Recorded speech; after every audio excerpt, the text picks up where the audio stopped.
দীর্ঘদিন যাবৎ গ্রামের রাস্তার বেহাল অবস্থা। পথ ভুল করেও এই রাস্তায় আসতে চায় না অ্যাম্বুলেন্স। স্থানীয় গ্রাম পঞ্চায়েত থেকে পঞ্চায়েত সমিতি সবাই রাস্তার হাল জানলেও সংস্কারের উদ্যোগ নেয়নি বলে অভিযোগ। এলাকায় কান পাতলে শোনা যায় শাসক দল তৃণমূলের গোষ্ঠীদ্বন্দ্বের জেরে রাস্তায় দাঁড়িয়ে আছে উন্নয়ন, না রাজ্যের কোনো প্রত্যন্ত গ্রামের চিত্র নয়। এই চিত্র শহর কলকাতা থেকে ঢিলছোড়া দূরত্বে দত্তপুকুর কদম্বগাছি গ্রাম পঞ্চায়েতের কাঠালিয়া গ্রামের ঘটনা। শুক্রবার ফের সামনে এলো গোষ্ঠীদ্বন্দ্বের নোংরা চেহারা।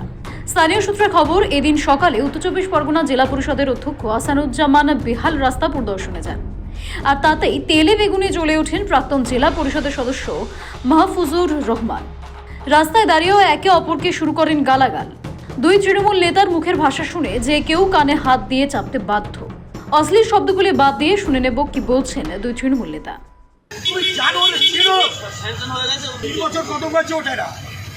কি রাজনীতি করবো, কি শিকার করবো? ও মনে করছে আমি হরিদাস পাল, মাহবুজার রহমান হরিদাস পাল না, মস্তান না, আফতার হরিদাস পাল না, মস্তান না। বদমাঝি রাজনীতি করতে গেলে ভদ্রভাবে করতে হবে। বিপ শব্দযুক্ত যার বাইট শুনলেন তিনি জেলা পরিষদের সদস্য প্রাক্তন মাহফুজুর রহমান। তার দাবি, তার অনুমতি ছাড়া তার এলাকায় জেলা পরিষদের সভাপতি, স্থানীয় বিধায়ক, এমনকি সাংসদ কাকলি ঘোষ দস্তিদার কদম্বগাছিতে আসেন না। তার আরও দাবি, তৃণমূল নেতা তিনিই তৈরি করেছেন। এবার শুনুন জেলা পরিষদের অধ্যক্ষ আসানুজ্জামান। তিনি ক্যামেরার সামনে অবশ্য কোনো অশ্লীল শব্দ চয়ন করেননি। কি বলেছেন তিনি শুনুন একবার। যারা রাস্তা বাধা দিচ্ছে তাদের এলাকায় কোনো গ্রহণযোগ্যতা নেই। রিপোর্ট থেকে কাটমানি কাটমানি বলতে পারবো না, রাস্তা শুরু হয়নি, কাটমানি কী করে হবে?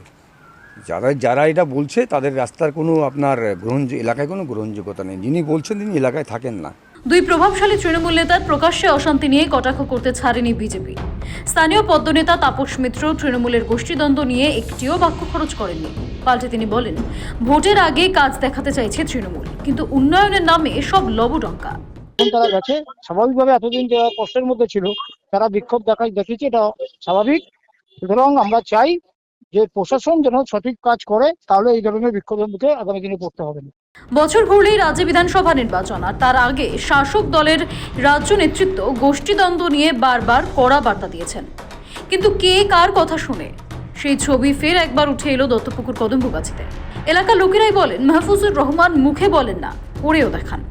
ক্ষমতা জাহির করতে তিনি পিছপা হন না। আড়ালে আবডালে এলাকার মানুষ তাকে কদম্বগাছির শেখ শাহজাহান বলেন। কদম্বগাছি থেকে ক্যামেরায় রাজু দাস ও দীপ সেনের রিপোর্ট, সময় কলকাতা।